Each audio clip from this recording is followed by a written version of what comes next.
Buenas tardes, mis amados. Nuevamente estoy con ustedes para compartir la maravillosa palabra de nuestro Dios. Sabemos que estamos viviendo tiempo profético, tiempo apocalíptico. Por eso nos acercamos a la luz de la verdad de Dios, de la palabra de Dios, de la revelación de Dios, para compartir lo que el Señor nos ha dejado para que podamos saber el tiempo que estamos viviendo. La Biblia dice que nosotros no vamos a ser sorprendidos porque vosotros somos hijos de luz, hijos del día. Por lo tanto, aquel día no nos sorprenderá, porque el Señor nos prepara para los acontecimientos que se vienen. Y qué bueno saber, si estamos en las manos de Dios, Dios sigue trabajando en nuestra vida, preparándonos para los acontecimientos que vendrán, preparándonos para el gran evento maravilloso que va a ocurrir, que es el arrebatamiento de la iglesia de Jesucristo, todos los que aman al Señor. ¡Qué maravilla! Yo quiero compartir lo que el Señor me da, lo que el Señor pone en mi corazón. Quiero compartir. Por supuesto que no son mis ideas ni mis pensamientos, sino los pensamientos del Señor. Porque la Biblia dice, la palabra de Dios, en Isaías 55 dice la palabra de Dios, porque mis pensamientos no son vuestros pensamientos, ni mis caminos vuestros caminos. Como son más altos los cielos que la tierra, así son mis caminos más altos que vuestros caminos, y mis pensamientos más que vuestros pensamientos. Por eso yo quiero ajustarme a los pensamientos del Señor y andar conforme a la verdad de Dios. Y lo que el Señor me da, quiero estar compartiendo con todos ustedes, lo que dice la palabra de Dios. Estamos compartiendo, por ejemplo, en Apocalipsis capítulo 3, las cartas a las iglesias. Las cartas específicamente a la iglesia de la Odisea. Estamos compartiendo lo que el Señor dice acerca de la iglesia, cuál es su condición, la condición de la iglesia. Él hace un diagnóstico de la verdadera condición de la iglesia y también da el tratamiento o la solución, de qué manera ser restaurada. Y hemos dicho, por ejemplo, que la iglesia, lo que dice el Señor, dice que la iglesia, por cuanto eres fría, porque no eres frío ni caliente, ojalá fuese frío o caliente, pero por cuanto eres tibio, te vomitaré de mi boca. Es algo tremendo lo que el Señor expresa por esta iglesia, por su estado. Y la iglesia se consideraba a sí misma una iglesia rica que no tenía ni necesidad de ninguna cosa. Una iglesia que estaba completa, que estaba cómoda. Esta era la que la iglesia pensaba de sí misma. Se calificaba a sí misma una iglesia rica, en abundancia, sin ninguna necesidad. Pero ha bajado los ojos del Señor. Por eso el Señor dice con toda claridad, en la palabra de Dios, lo que el Señor dice: por cuanto eres tibia, te vomitaré de mi boca. Dice, el Señor califica, porque ella piensa que era rica y satisfecha, que no tenía ninguna necesidad. Pero Dios dice todo lo contrario. Dice, tú eres desventurada, miserable, pobre, ciega y desnuda. Así que impresionante lo que el Señor declara en cuanto a la iglesia de la Odisea. Y yo me pregunto, esta iglesia en esta condición, ¿será arrebatada esta iglesia? ¿Podrá estar? ¿Será la novia? ¿Será la esposa del Cordero esta iglesia en estas condiciones? Por supuesto que no. Por eso el Señor está diciendo lo que la iglesia debe hacer para ser restaurada. La iglesia debe arrepentirse, la iglesia debe volver a la fuente que es la palabra del Señor. Esto es lo que estuvimos compartiendo. Pero ¿qué es de la iglesia de nuestros tiempos? ¿Cuál es la iglesia de hoy? ¿Cómo está la iglesia de hoy? Cuando hablamos de la iglesia estamos hablando de todos los creyentes que la componen, todos los creyentes que han nacido de nuevo, que han recibido a Jesucristo como su Señor y Salvador. Es lamentable, no es en su totalidad, pero en la mayoría de las iglesias se enfatiza, por ejemplo, acerca de la prosperidad, El énfasis está en la economía, en lo económico, en que, bueno, si vienes a la iglesia y pactas con Dios, vas a tener una casa nueva, un auto nuevo. Todo tiene que ver con el progreso material. Y es algo impresionante. Pero ¿qué dice la palabra del Señor? En Mateo capítulo, para que veamos lo que el Señor dice, capítulo 21 de Mateo, dice la palabra del Señor, ¿qué pasaba? Y entró Jesús en el templo de Dios y echó fuera a todos los que vendían y compraban en el templo y volcó la mesa de los cambistas y la silla y los que vendían palomas. Y les dijo, escrito está, mi casa, casa de oración será llamada, mas vosotros la habéis hecho cueva de ladrones. Y algo impresionante, algo duro, lo que el Señor Jesús expresa, lo que pasaba justamente en el templo. Es lamentable que en muchos lugares puede estar ocurriendo estas cosas. Yo no digo en su totalidad, pero lo que estoy compartiendo es para que podamos examinar, podamos ver. Me contaba un hermano que yo quería que ese hermano se pudiera congregar.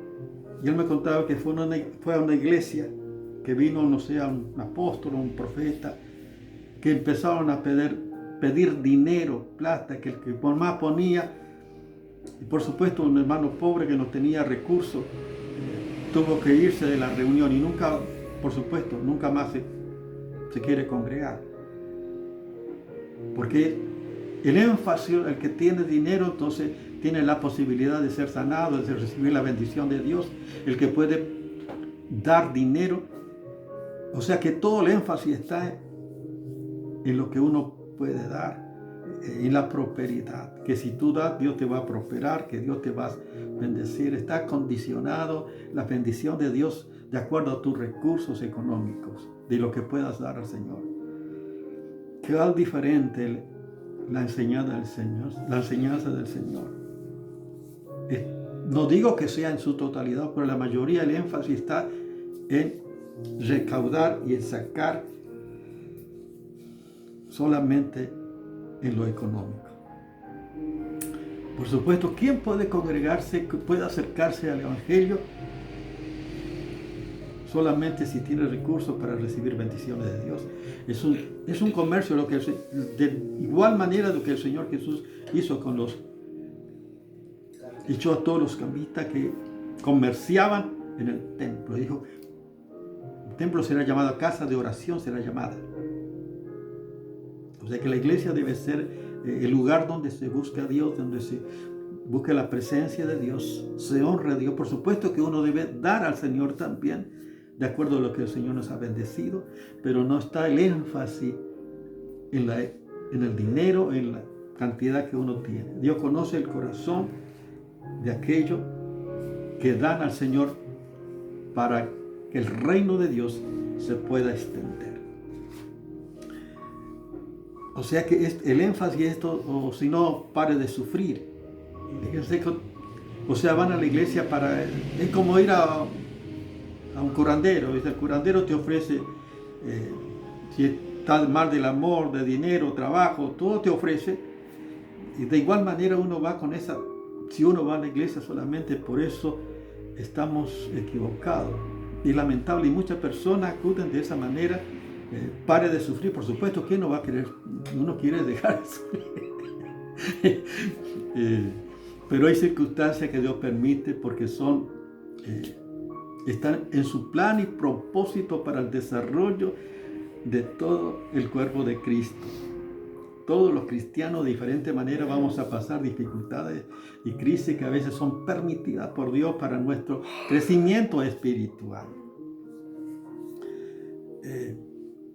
Por eso vamos a pasar por pruebas.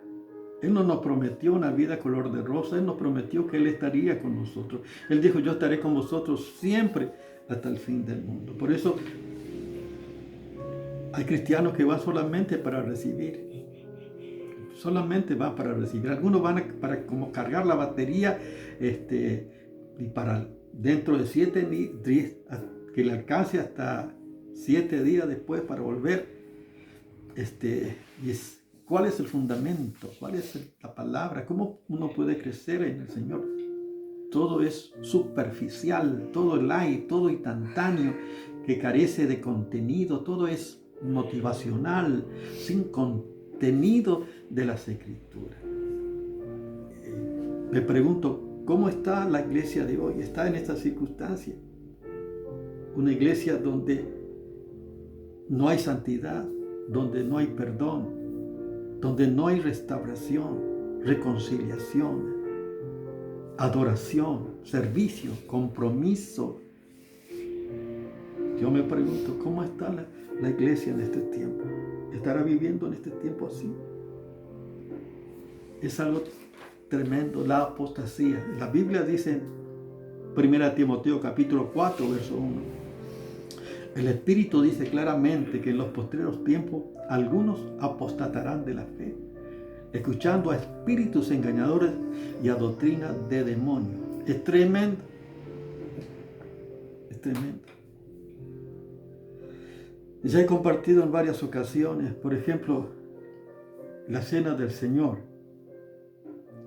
El Señor estableció como símbolo de su sangre el vino, el fruto de la vid. Porque esto representa, ese es el simbolismo correcto. Pero muchos utilizan el agua, un jugo, como reemplazo de lo que el Señor estableció. Es apartarse de la verdad. Y el Señor dijo en Mateo capítulo 26, versos 26 al 29, inclusive el Señor dijo, y no beberé más el fruto de la vid, o el vino, no beberé más hasta que lo beba nuevamente con ustedes en el reino de mi Padre. Así que en el reino de Dios, en el reino, vamos a seguir, vamos a beber el vino, el fruto de la vid con el Señor Jesús. ¿Y qué pasa con aquellos que no están obedeciendo al Señor el mandato que el Señor instituyó como símbolo de su sangre, el fruto de la vida? ¿Cómo estarán? ¿Se podrán presentar con jugo, con agua, para reemplazar lo que el Señor ha establecido? Yo me pregunto. No digo que sea en su totalidad, pero en la mayoría lamentablemente han cambiado los valores, los principios, la verdad de Dios, para acomodar según los argumentos a veces convincentes para justificar. Pero nadie puede justificar lo que Dios ha establecido, su palabra. No podemos cambiar ni una jota ni una letra de lo que Él ha establecido. Por ejemplo, otra cosa, ¿quiénes participan de la cena del Señor? Solamente los que han nacido de nuevo, los que forman parte del cuerpo de Jesucristo. El Pesaj, por ejemplo, los judíos solamente los que han sido liberados de la cautividad de Egipto. Ellos recuerdan ese hecho, solamente ellos lo pueden recordar, solo aquellos que pertenecen, que son parte del pueblo. De igual manera la iglesia de Jesucristo. Participan aquellos que forman parte del cuerpo de Cristo. No es para todo, no es un cumpleaños, no, hay valores, hay principios, debe haber un orden. Yo recuerdo cuando me convertí en el 78, por ejemplo, la cena del Señor era una fiesta, es algo de recordar el hecho maravilloso del Señor Jesús, es algo impresionante. Para mí tiene un valor. Pero al pasar del tiempo ahora hemos visto cómo se ha cambiado. Se ha cambiado totalmente. 1 Corintios capítulo 11 dice la palabra. Podemos leer prácticamente en su casa, pueden leer todo el capítulo. Pero yo solamente quiero leer desde el verso 27 al 29. ¿Quiénes participan realmente de la cena del Señor? Son aquellos que son parte del cuerpo de Jesucristo. La Biblia mismo dice, fíjense lo que dice la palabra.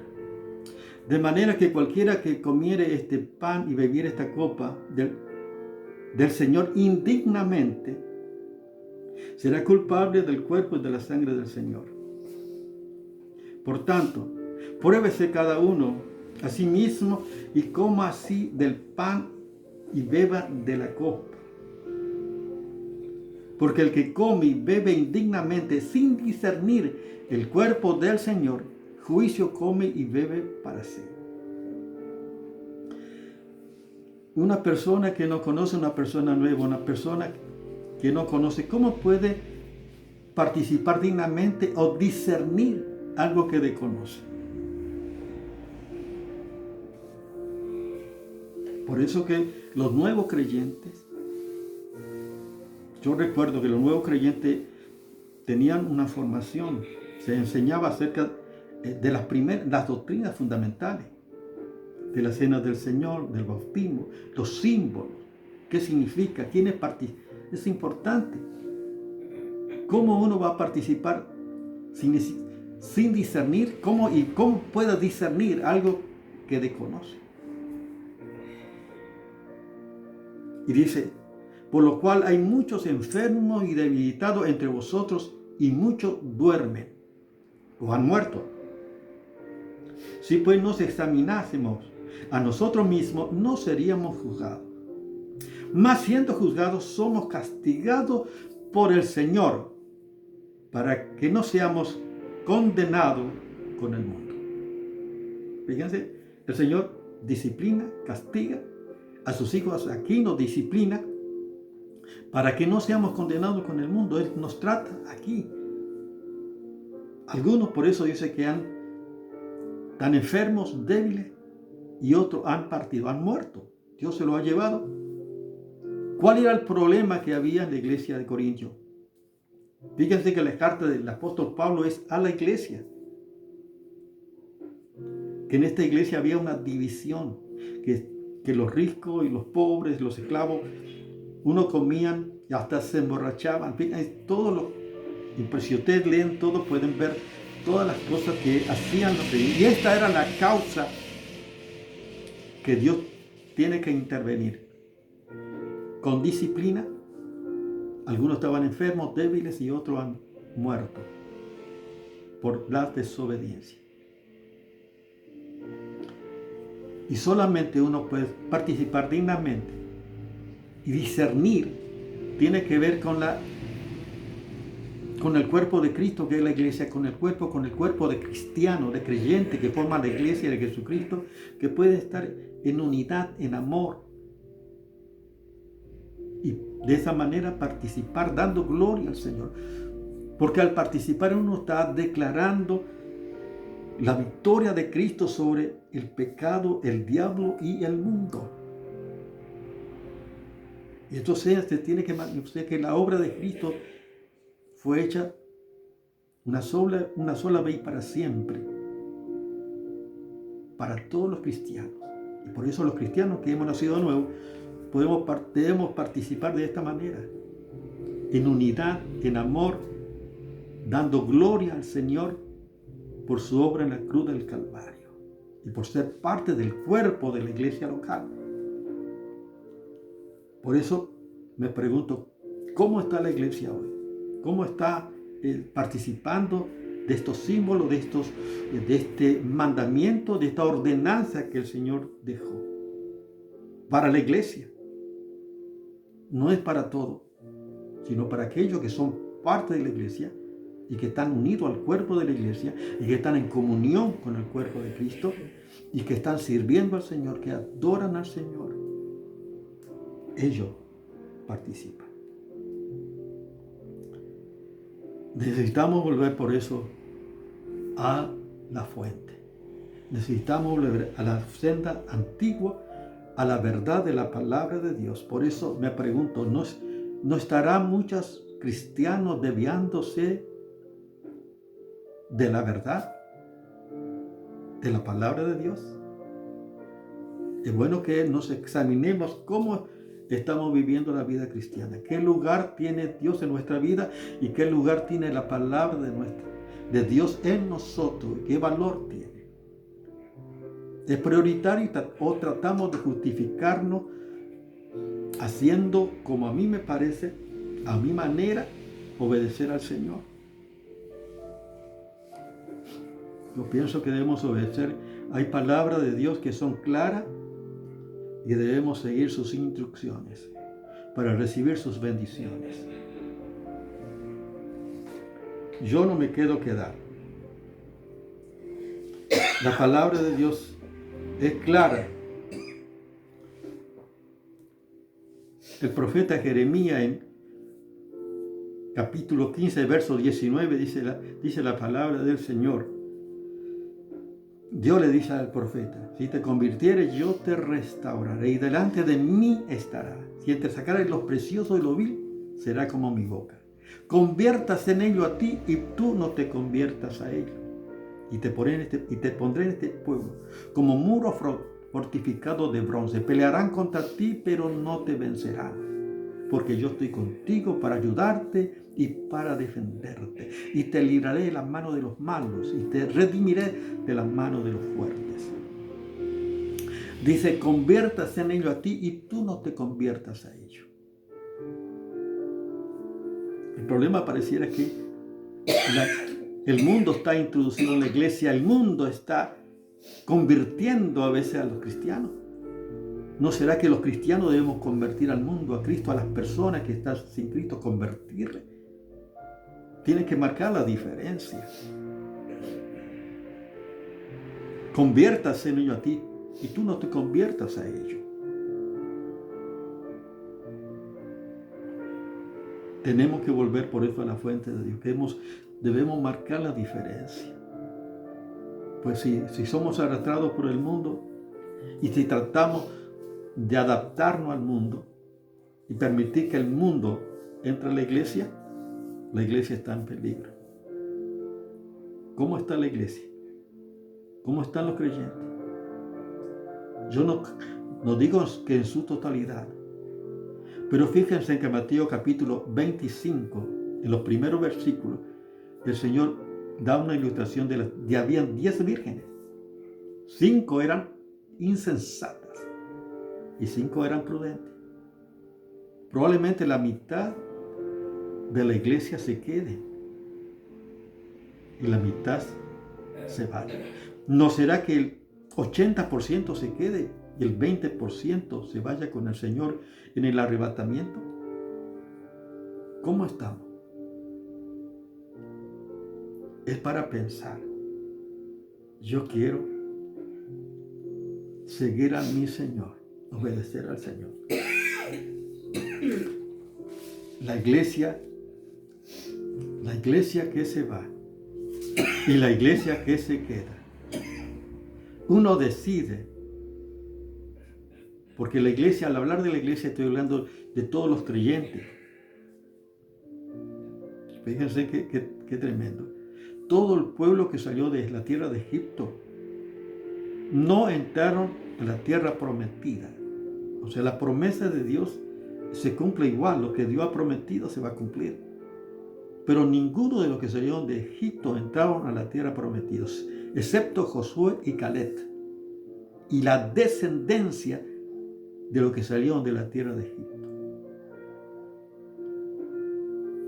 Por eso el Señor Jesús también dijo: cuando el Hijo del Hombre venga, ¿hallará fe en la tierra? ¿Hallará fe en la tierra? ¿O todos se han apartado? La apostasía, siendo engañados a veces con la astucia de ser más bueno. El hombre no puede ser más bueno que Dios.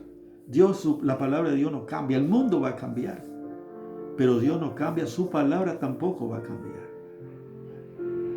La palabra de Dios permanece para siempre. Jesús dijo: el cielo y la tierra pasará, pero mi palabra no pasará. Por lo tanto, yo quiero ajustarme a la palabra de Dios y quiero obedecer la palabra de Dios. Quiero vivir conforme a la palabra de Dios. Necesito que Dios me instruya, ser instruido por el Señor. Ser moldeable, ser como el barro en la mano del alfarero, que Dios siga trabajando conmigo. Yo necesito que Dios siga obrando en mí. Y quiero vivir conforme a su palabra. Señor, necesito su instrucción, su corrección. Yo doy gracias porque Dios sigue trabajando. Yo sé que la obra que ha comenzado en mí, Él la perfeccionará hasta el día de Jesucristo. Yo creo su palabra, su verdad, y se va a cumplir en mi vida y en todo así, en todo aquello que cree en el Señor Jesús. Por eso esto es el Señor ha puesto en mi corazón esta para alertar, para que volvamos, para que meditemos, para que pensemos a la luz de la palabra de Dios, de la verdad de Dios, y no de los argumentos humanos y de la sabiduría terrenal que jamás va a poder reconocer al Señor en su vida. Debemos buscar la sabiduría que viene de lo alto, la sabiduría que viene de Dios. Y el principio de la sabiduría es el temor de Jehová. Y si tú no tienes a Cristo, qué bueno que puedas recibir al Señor Jesús en tu vida y ser parte del pueblo eterno de Dios, del pueblo que en cualquier momento va a estar con su Señor por toda la eternidad. No sabemos el día y la hora, pero la Biblia, la misma palabra dice: de aquí vengo pronto, retén lo que tienes, para que ninguno tome tu corona. Vengo en breve, ciertamente vengo en breve. Amén. Sí, ven, Señor Jesús. Así que estamos a esta expectativa, según la revelación de Dios, que el Señor va a venir a buscar a su amado. Por eso quiero guiarte en una oración para que también tú puedas aceptar al Señor Jesús. Así cuando el Señor Jesús venga a buscar, nos vayamos con el Señor. Porque cuando Él venga a buscar a su iglesia, no va a llegar a la tierra. Dice que nos vamos a encontrar con el Señor en las nubes y vamos a recibir al Señor en el aire. Y así estaremos siempre con el Señor. En cualquier momento, por eso vamos a desaparecer. Bendito sea el Señor. Y qué bueno que si no tienes a Cristo, qué bueno que puedas recibir al Señor ahora. Quiero guiarte en una oración. Ora conmigo de esta manera. Señor Jesús, gracias te doy por tu palabra. Gracias por lo que hiciste en la cruz a mi favor. Yo te ruego que vengas a mi vida, que sea mi Señor y Salvador. Perdona mis pecados. Yo te acepto como mi Señor y Salvador. Y te doy gracias en tu nombre, Jesús. Amén. Mi Padre, yo te ruego que bendiga este tiempo a la iglesia. Bendice a cada uno de mis hermanos, Señor. Que tú estés obrando, Señor. Que podamos valorizar tu verdad y que podamos vivir conforme a ellos, Señor. Ayúdanos, Señor, que tú ilumines nuestro entendimiento para la comprensión de tu verdad y volver a la senda antigua, verdad, al camino verdadero, volver a la fuente de tu verdad, de tu palabra. Bendice a la iglesia, bendice a cada hermano en este tiempo, Señor. Bendice a los que están enfermos. Yo te ruego que tú los sanes, lo levantes, Padre. Yo te ruego también por las situaciones que está pasando en este mundo, y cada vez son evidentes las señales de tu venida, Jesús. Bendice a las iglesias que están en Ucrania, en Estados Unidos. Bendice, Señor, a tus hijos. Yo sé que tú tienes cuidado de cada uno de ellos. Yo te ruego tu bendición ahora en el nombre de Jesús. Amén. Dios te bendiga.